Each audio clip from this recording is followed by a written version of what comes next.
ما جينا اليوم إلا لنعلن عن الشكر والتقدير لفضيلة الأخ والزميل والصديق والعالم الخلوق فضيلة الشيخ عبد الله كامل. جينا جميعا الإدارة بأسرها من المفتشين وجميع الإداريين والعمال يهنئونهم بوصول سن التكليف وهو سن المعاش، فنقول لهم بارك الله فيكم وجعل ما مضى من عمرك في الدعوة شاهدا لك عند الله يوم القيامة. وإذا نظرنا إلى العلماء والدعاء لا نجد أفضل من هؤلاء حينما أخبرنا الله عز وجل عن العلماء إنما يخشى الله من عباده العلماء. هذا واحد. ثم قال في الثانية ومن أحسن قولا ممن دعا إلى الله. ده أفضل حاجة. وصعود المنبر ودخول القبلة ليس بمكي ولا بمكي، يعني مش بأمر ولا بأمر، إنما بأمر الله رب العالمين. فيصطفي الله عز وجل ما شاء فيجعله في هذا المقام. ومن هنا نقول من لم يشكر الناس لم يشكر الله. عشنا مع الشيخ عبد الله مش جايين بقى نمدح شويه الكلام ده، لا، بنقول له بارك الله فيك وبارك في اولادك وكل ما تحويه انت من زويك واهلك واهل بلدك. بارك الله في الحاضرين جميعا ربنا يبارك فيكم. وهذا المسجد يعرف بعراقته واصالته ويعرف بمكانته.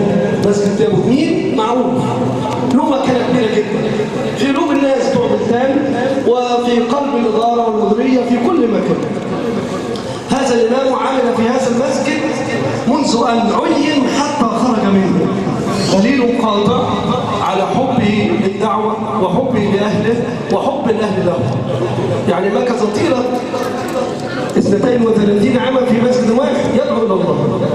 من الممكن ان يكون شاردا استمع الى كلمه منه فرط، من الممكن ان يكون استمع عاصي كمثلي الى كلمه منه فرط الى الله. من الممكن ان يكون شاردا منا استمع الى ايه الى حديث الى مقوله منه فعاد الى ربه، فنقول له هنيئا لك وبارك الله لك فيما مضى من عمرك في نهجك وفي دعوتك. فأنت قطعت العمر كله في خدمة بيوت الله وفي خدمة الدعوة وفي خدمة العلم والعلماء، وأنت تنتسب إلى سيدنا رسول الله. تنتسب إلى سيدنا رسول الله.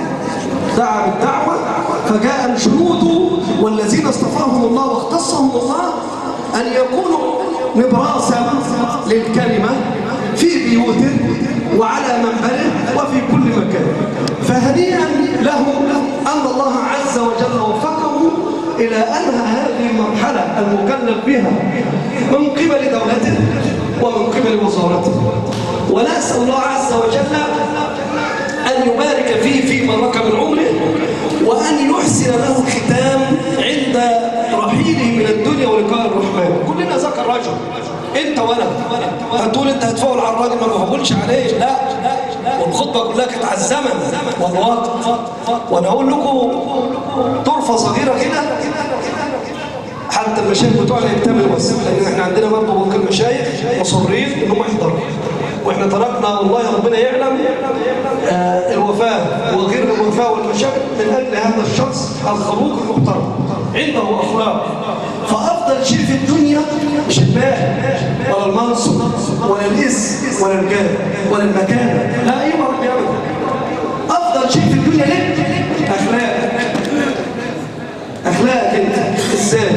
ما هو سيدنا النبي كده قال له من يشاورك يا رسول الله؟ مين اللي يقعد جنبك؟ قال احسنكم خلق. طب انت هتسكن فين يا رسول الله بعد ما تصلي على سيدنا النبي؟ قال لهم انا هسكن في اعلى مقام في الجنه. طب مين هيكون معاك في المنزل دي والبيت ده؟ قال احسنكم خلق. احسنكم خلق، يعني اللي يقعد جنب سيدنا النبي زاحم سيدنا النبي في القعده بتاعته وزحمه على الحوض ويزعمه في المنزل بتاعه صاحب الأخلاق.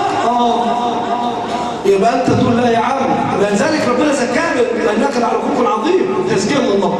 فإحنا بنزكيه الأخلاق والأدب واحترامه علم، وأنتم ربنا يبلغكم ما بلغ ويبارك فيكم ويغفر لكم جميع الذنوب التي مضت وتستأنفوا مرات. إزاي بقى؟ الراجل ده عشان نعرف قيمة الزمن، الوقت ده في الخطبة. قيمة الزمن، الراجل ده هو كان لا بيصل الأرحام ولا بيزور أهله ولا بيحصد الجيران ولا يعرف الحسد، قطع نفسه عن الدنيا بحاله، قاعد في بيت. الراجل ده تقدم به السن كبر، فقال له وانا اقعد بقى على طول كده؟ طب ما انا اعمل ايه؟ اخرج كده اشوف البلاد والعباد كده، اشوف اعمالهم يمكن يكرهني في العمل الطيب والخير، بلدي واهلي اما اسير في بلاد الله. فهو نزل الى قريه كهذه القريه، قريب بلتان مثلا، يعني على سبيل المثال ما تقولوش بلتان، نزل ابوه بلاش بلتان عشان ما تزعلوش. فالراجل اول ما نزل التقى بالمقابر، اول نزوله لقى قدام المقابر، فلقى المقبره الاولى مكتوب عليها ايه بقى؟ توفي الحاج فلان ابن فلان ابن فلان، عن علن انت عارفه الفخر والنجم، في سن ولد في سنه 50 ومات في سنه 100. يبقى عاش كم سنة؟ عاش كم سنة تقولين؟ 50 سنة. كاتبين له على اللوحة بتاعته ايه؟ غير أنه لم يعش في الحياة سوى 3 سنوات. قال يا عم ده مولود 50 ومات 100.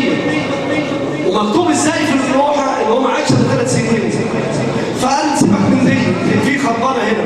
مش على البشرة الثانية لقى فلان ولد سنة 100 ومات سنة 200 ولم يمكث من عمره سوى عام واحد. قال لا، واحد طلب 100 ومات 200 يبقى عاش كم سنة؟ 100.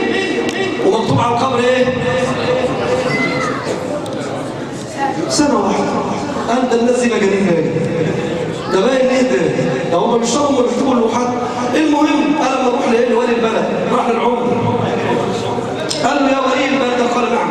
قال رأيت عجبا. قال له انت رأيت ايه؟ قال له القبر مكتوب عليه فلان اتولد 50 مات 100 وقولوا ما عاش 3 سنين، الثاني اتولد 100 ومات 200 ما عاش الا سنة واحدة. ايه الكلام ده؟ قال له يا هذا لخطبة الجمعة فوق، قال له نحن لا نحصي العمر بالسنين والأزمنة والأيام، إنما نحسب العمر بما قدمه الإنسان من صالح الأعمال. بما قدمه الإنسان إيه؟ من صالح الأعمال. قال له طيب أنا هوصيك بقى حاجة. كان اسمه على فكرة بعيد عن الشيخ، كان اسمه غابر بعيد عن الشيخ عبد الله، اسمه غابر. قال له طب أنا هوصيك وصية بقى. قال له إيه؟ قال له أوصيك يا هذا عندما أموت أن تكتب لوحتي وتقوم بوضعها على القبر وتقول شاب خرج من بطن أمه إلى القبر. أنت عارف فهمت أنت إيه بقى كده؟ لا بالتالي الدكتور رمضان جه اهو، احنا عمالين نروح يمين وشمال عشان كده، عشان الشيخ رمضان دكتور رمضان يعني رئيس بقى الثقافه ايه ديوان عام الوزاره يعني من تحت الوزير، فجه يبص الفرحه والحب للشيخ عبد الله جاي يشارك معانا. تعالى يا دكتور عشان ايه تقول لنا 5 كده ونحتفل بالشيخ عبد الله نقول له بارك الله. نقولها تاني؟ بقول لها بقى خلاص.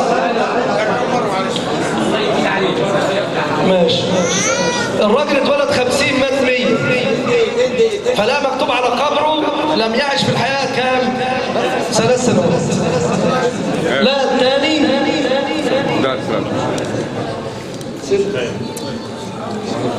عمال نطول في الكلام عشان خاطر دكتور، ربنا يبارك لك دكتور. طب دي واحده قبل ما نخلص لهم قولوا عيد ثاني زي ايه يا جماعه؟ الله يسلمك عمليه الحمد لله تمام. الشيخ ربنا يبارك فيك، الشيخ ايهاب فتشر الدعوه، الشيخ وائل فتشر الدعوه، الشيخ حسني، الشيخ هيثم، كل المشايخ الابرار والاخيار.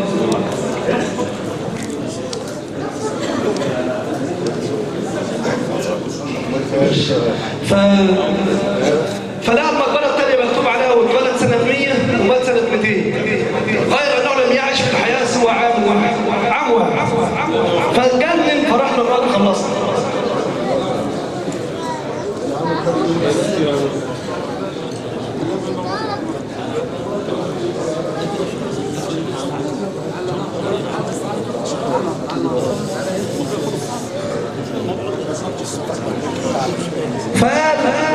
لا كرمه ان شاء الله يا باشا. ده ما دام اتولد سنه 100 ومات 200 يبقى 100 سنه. فراح للعمر الولد قال له ايه اللي انا شفته ده؟ انا شفت رايته عجبا.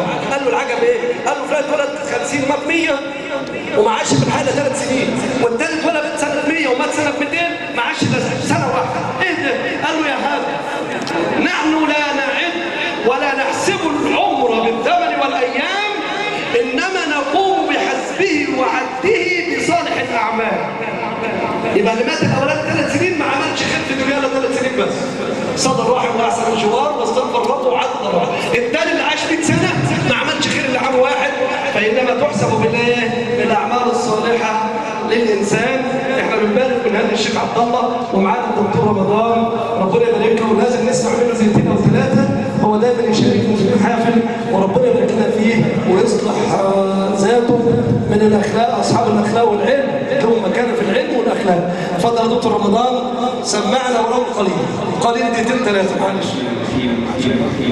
حمدا لله وصلاة وسلاما على سيدنا رسول الله صلى الله عليه وسلم وعلى آله وصحبه ومن والاه وبعد. فكل عام وانتم بخير، وهذه مناسبة طيبة تأتي موافقة لنهاية عام وبداية عام، وتأتي موافقة لخطبة الجمعة عناية القرآن بالزمن. وأشكر فضيلة الشيخ صبحي والسادة الزملاء إدارة أوقاف برشوم على هذه اللفتات الطيبة، وأسأل الله أن يجمعنا دائما في الخير. فضيلة الشيخ عبد الله يعني جزاه الله خيرا، أنتم تعلمونه أكثر مني، وبرضه مش هنسيبه، هيقدم ورقه ومطلق خطيب مكافأة برضه، يعني احنا وراك مش هنسيبه إن شاء الله. القرآن الكريم ملآن بالكنوز، لكن لمن يقرأ ولمن يتدبر ولمن يعتبر، ولأنه كلام الله عز وجل جاء في قمة الإعجاز في اختيار الكلمات واختيار الألفاظ، بل وفي ترتيب الكلمات. خطبة النهارده كان عناية القرآن بالزمن، صح؟ قرأت القرآن الكريم وخاصة جزء عامة، صح ولا لا؟ حتى أولادنا الصغيرين حافظينه، ربنا يبارك فيهم يا رب. تجد سورة اسمها سورة الشمس، صح ولا لا؟ نجيب الليل الأول ولا النهار؟ فتجد ربنا سبحانه وتعالى بعد أن أقسم بالشمس فقال والشمس وضحاها والقمر إذا تلاها، وإيه بعدها؟ طب ليه ما جابش الليل الأول؟ قال لك احنا بنتكلم في سورة الشمس، فما ينفعش وانا بتكلم عن الشمس ابدا بايه؟ بالليل. طب بعدها سورة الليل يبدا بايه؟ بالليل، والليل اذا والنهار اذا تجلى. طب مين اللي مخلوق الاول، الليل ولا النهار؟ ما فيش شويه يقولوا لي الليل وشويه يقولوا النهار وشويه يقولوا لي نص ونص. الليل الاول ولا النهار؟ مخلوق. مين اللي مخلوق اولا؟ النهار. في ناس بتقول الليل، صح؟ لا طبعا، مخلوقين مع بعض. صلوا على سيدنا النبي. اطلعوا فايده النهارده، ندعي للشيخ عبد الله ونتعلم حاجه. قبل الشمس كان في ليل ولا نهار؟ طيب الارض شكلها ايه؟ عامله زي الكره. طيب لما ربنا خلق الشمس بقى في اضاءه، لما جت على الكره الارضيه قابلت الوجه الاولاني، يبقى الوجه الاولاني ده ايه؟ نهار. طيب الجزء الثاني اللي ما جاش عليه ضوء عنده ايه؟ ليل. يبقى مين المخلوق الاول؟ يبقى الاثنين مع بعض. نصلي على سيدنا النبي. الليل والنهار ربنا جعلهم يخلفوا بعض، يعني الشمس عماله تلف والارض عماله تلف علشان الليل يتعاقب مع النهار والنهار يتعاقب مع الليل، ده يجي ورا ده وده يجي ورا ده في سلسله متواصله. ليه ده كله يا رب؟ عشان نعتبر كما قال ربنا جل وعلا يقلب الليل والنهار إن في ذلك لعبرة. بس مين اللي يعتبر؟ لأولي الأبصار. اللهم اجعلنا منهم يا رب. تبارك الذي جعل في السماء بروجا وجعل فيها سراجا وقمرا منيرا وهو الذي جعل الليل والنهار ايه؟ يعني ايه خلفة؟ ده جاي ورا ده على طول في طلاق ما بيسيبوش بعض. هذا يخلف هذا، الليل يخلف النهار والنهار يخلف الليل. النهار لازم يجي بعد الليل والليل لازم يجي بعد النهار. يطول شويه في الشتاء يقصر شويه في الصيف، المهم ان فيه ايه؟ تعاقب. طب ليه ده يا رب؟ لمن اراد ان يذكر او اراد ايه؟ يبقى يشكر ربنا ان جعل له نهار يعيش فيه ويشتغل فيه ويسعى على طلب الرزق الحلال. طب والليل عشان يرتاح ويسكن وينام، وهذا من نعمة الله عز وجل. طب لو ربنا جعلها كلها نهار هنعرف نعيش؟ هنعرف ننام ساعتين؟ طب لو جعلها كلها ليل هنشوف بعض قبل الكهرباء والحاجات ديت؟ هنعرف نشتغل؟ فالحمد لله عز وجل على نعمه، والحمد لله على الليل والنهار، ونسأل الله عز وجل أن يوفقنا جميعا لطاعته في الليل وفي النهار. فإن لله عملا في الليل لا يقبله بالنهار، وإن لله عملا في النهار لا يقبله بالليل. فلنعبد الله عز وجل على كل حال ليلا ونهارا، ونسأل الله تبارك وتعالى أن يطيل أعمارنا في طاعته. فإن النبي صلى الله عليه وسلم يقول: خيركم من طال عمره بس أبدا وحسن عمله، وشركم اللي عمره طويل وعمله وحش. نسأل الله أن يحسن أعمالنا وأن يتقبل منا كل أعمالنا. اللهم تقبل منا أعمالنا كلها، اللهم تقبل منا أعمالنا كلها. اللهم وفقنا لما تحب وترضى واجعلنا من عبادك السعداء. اللهم وفقنا لما فيه رضاك. اللهم بارك لنا فيما رزقتنا وقنعنا بما آتيتنا. اللهم بارك لنا في صحتنا وفي أعمالنا وفي أهلنا وفي أولادنا وفي بناتنا وفي أموالنا وفي وطننا وفي ديننا. اللهم احفظ علينا ديننا، اللهم احفظ علينا ديننا، اللهم احفظ علينا ديننا واحفظ علينا أمننا، واختم بالباقيات الصالحات أعمالنا يا رب العالمين. أشكركم جميعا على حسن الاستماع، وأتقدم بالشكر لكل السادة الزملاء إدارة أوقاف برشوم ولفضيلة الشيخ عبد الله جمر. ربنا يمتعه بالصحة والعافية زي ما قلت لكم، وعد مش هنسيبه إن شاء الله. والسلام عليكم وعليكم الله يفتح عليك يا رب. الله يفتح عليك يا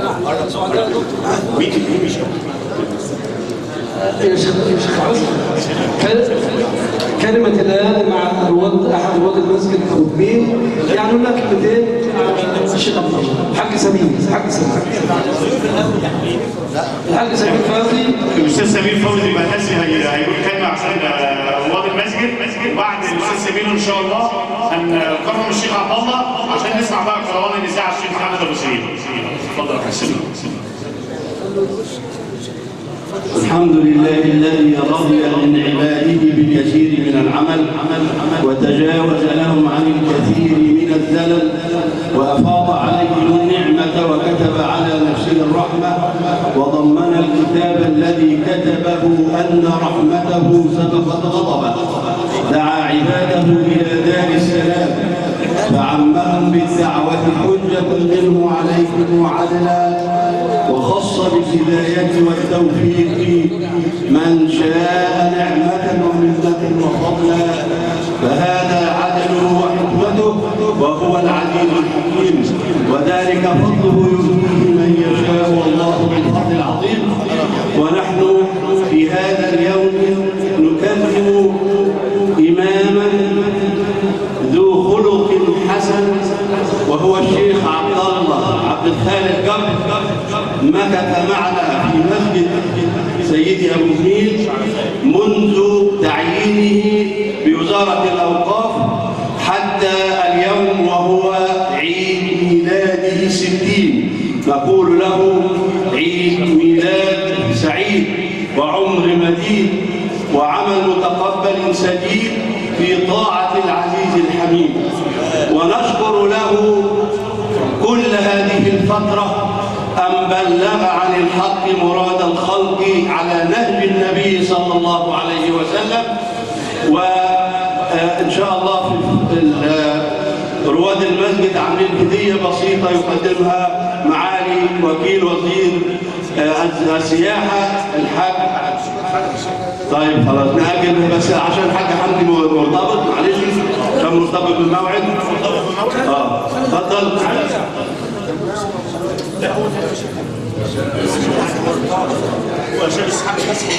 باسم رواد مسجد سيدي ابو النيل يتقدم الحاج حمدي بهذه الهديه البسيطه تعبيرا عن شكرنا وامتناننا لفضيله الشيخ عبد الله عبد الخالق جبر، فجزاه الله عنا كل خير الجزاء.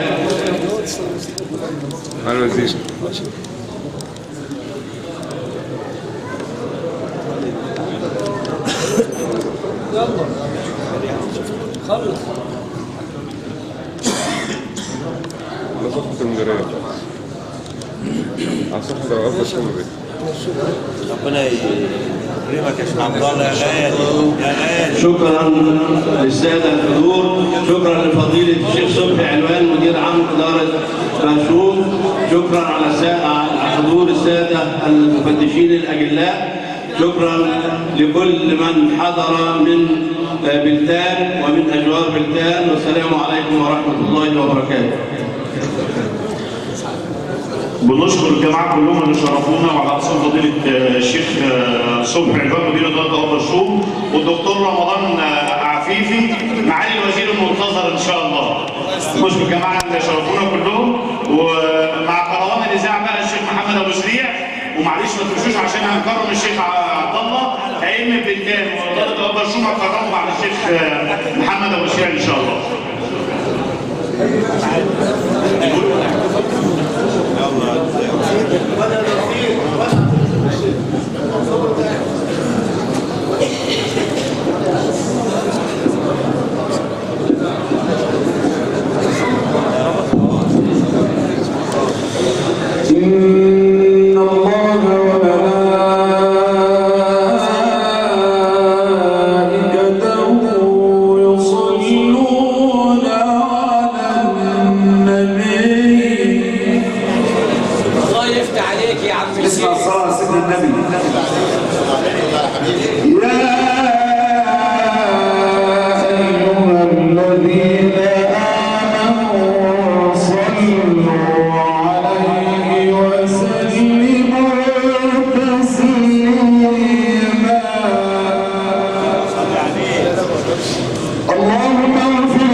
الله يزيدك.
ويزيدك يا عم الشيخ. صلي على رسول الله. من أين أتى والحديث غرام فالشعر يعزز والكلام يعلم من أين أتى في مديح المصطفى لا الشعر يوصفه على الأقلام هو صاحب الخلق العظيم على المدى هو رحمة للعالمين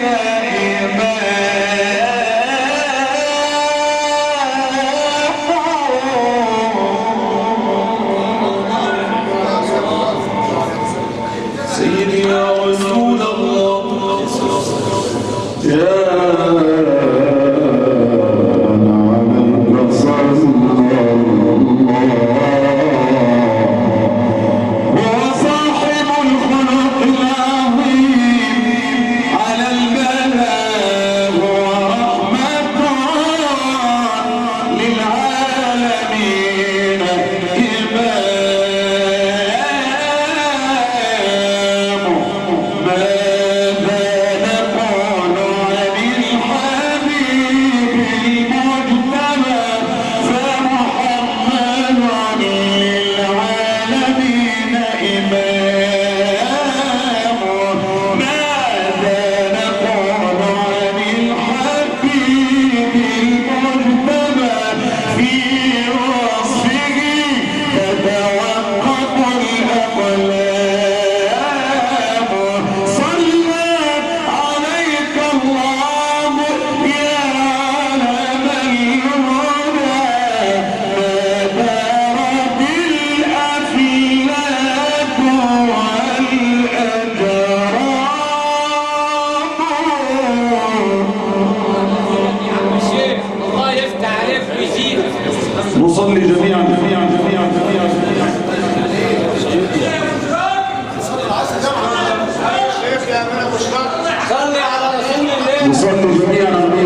سيدي يا رسول الله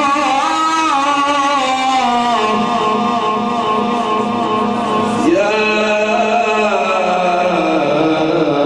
من عليك صلى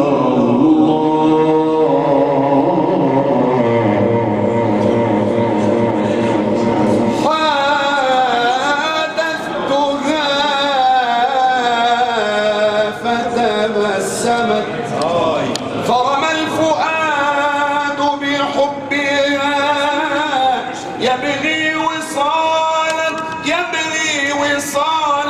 لا لا لا لا لا لا لا لا يريد سواها.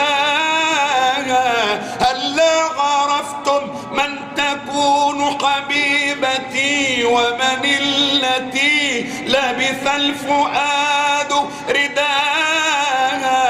تلك الصلاة على النبي وآله صلوا لتلقوا في الجنان صداها.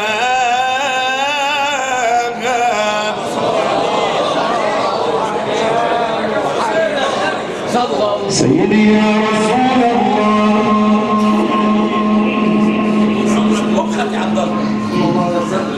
في حب زينب يا آل البيت وبعدين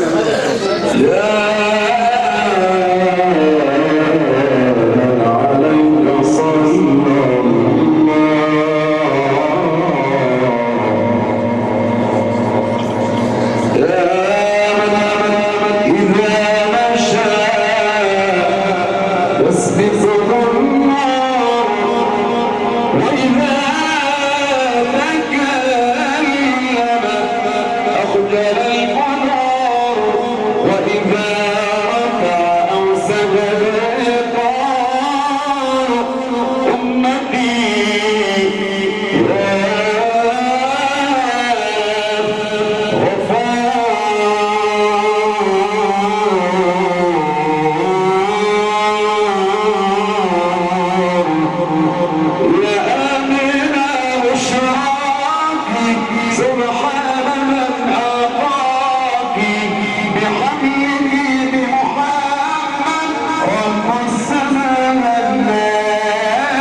أحسن جزاك الله خيرا. نتوجه بالشكر إلى رؤساء التوحيد وفضيلة الشيخ عبد الله بن مالك له، كما نتوجه بالشكر إلى كبير المفتشين فضيلة الشيخ محمد عبد المعروف الغوري، فضيلة الشيخ وائل الخشب والوزارة، وفضيلة الشيخ عبد الحكيم، وفضيلة الشيخ أول الوزارة، الشيخ إيهاب عامر، وفضيلة الشيخ الوزارة، فضيلة الدكتور رمضان عفيفي مدير عام الوزارة، ونبارك له ويحفظه للإختيار، وفضيلة الشيخ عيسى الدين، ونشكر محمد الشيخ محمد عبد القادر المسريع، كما نشكر الشيخ حسني عبد الفتاح مفتش الوزارة، ونتوجه بالشكر لمعالي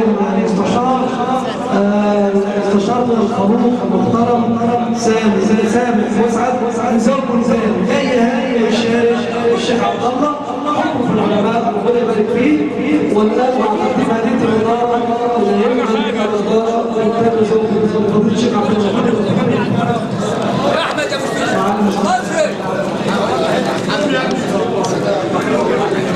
العريس هادية العريس يا ديا لا يلا يا عم صوت اهم حاجه دول مشاكل بعنا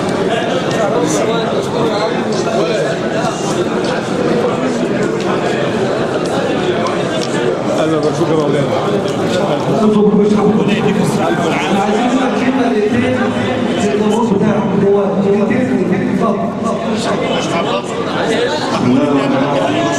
بسم الله الرحمن الرحيم والصلاة والسلام على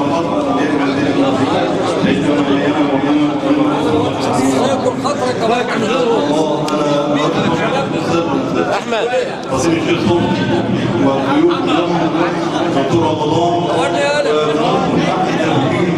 خاصة ولكن كمان وجميع والأحباب اللي هم يشاركون الجهاد وجزاهم الله تعالى خير الجزاء، وربنا يبارك فيكم جميعا ويصلح حالنا وحالكم يا رب العالمين. والسلام عليكم ورحمة الله تعالى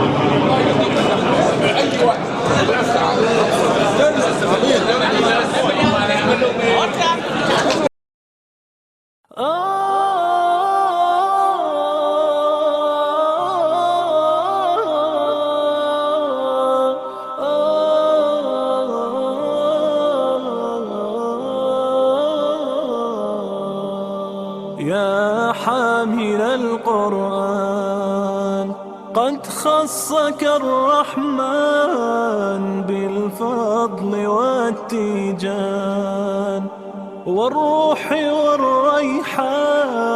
يا حامل القرآن قد خصك الرحمن بالفضل والتيجان والروح والريحان.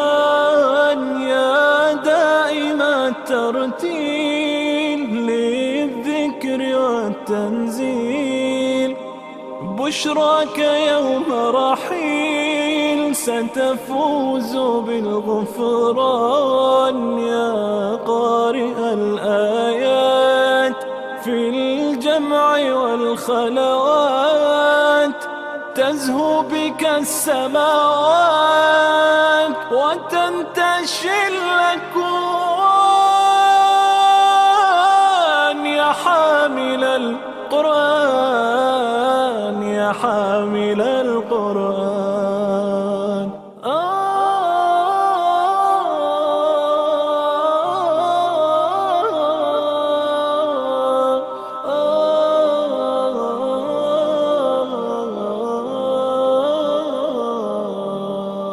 يا حامل القرآن قد خصك الرحمن بالفضل والتيجان والروح والريحان.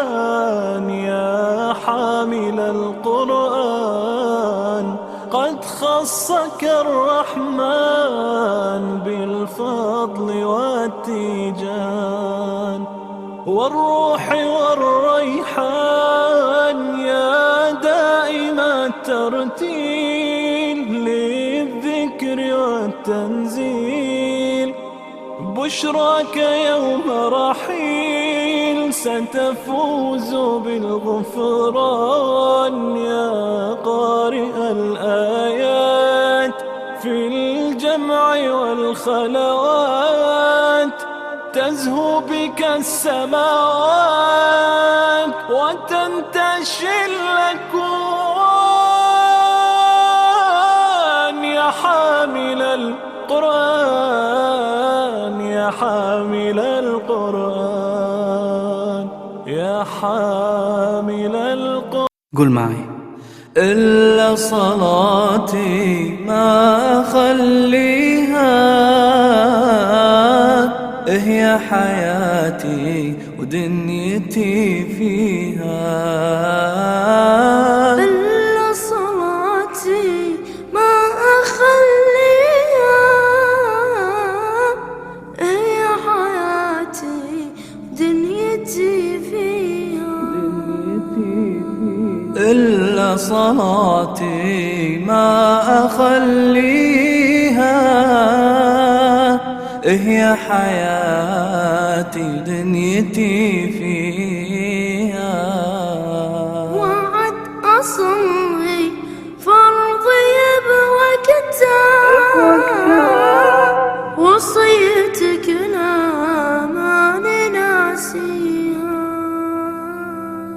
لا تخليها ما أخليها لا تخليها راح أصليها ما أخليها. إلا صلاتي ما أخليها هي حياتي دنيتي فيها. إلا صلاتي ما أخليها هي حياتي ودنيتي فيها.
مدد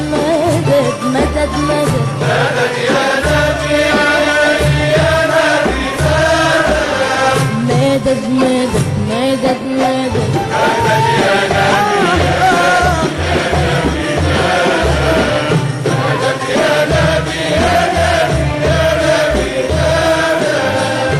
الورد كان شوق نور في بساتيننا والأرض كانت تراب صبحت تراب حنا الورد كان شوق نور في بساتيننا والأرض كانت تراب صبحت تراب حنا حتى الحمام كان ينوح لأجل النبي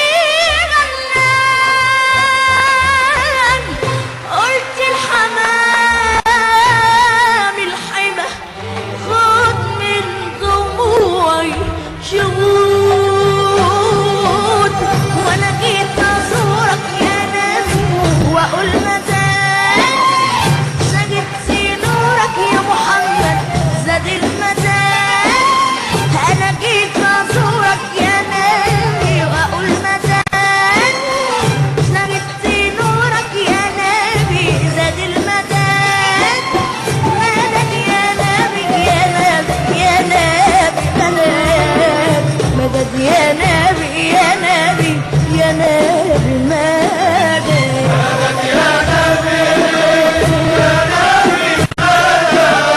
مدد مدد مدد مدد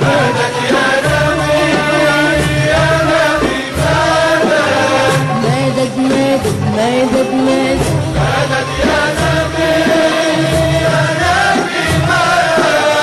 مدد مدد مدد مدد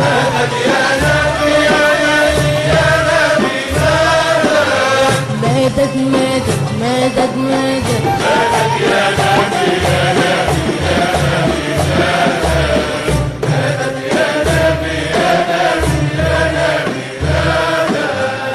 الورد كان شوق ونال الشوق على كفوفنا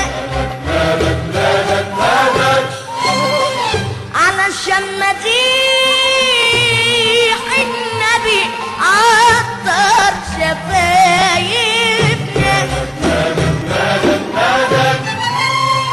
الورد كان شوق ونال الشوق على كفوفنا علشان مديح النبي عطر شفايفنا نقوم نسافر الدجا نفتح مصاحبنا نسمع رياح الصحر نشكي ونسكي ورود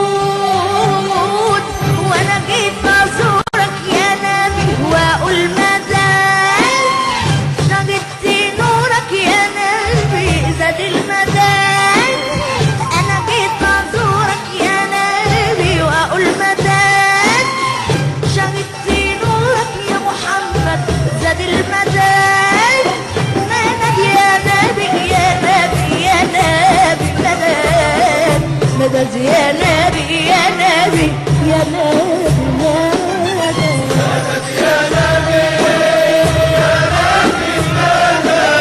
مدد مدد مدد مدد يا نبي يا نبي يا نبي مدد مدد مدد مدد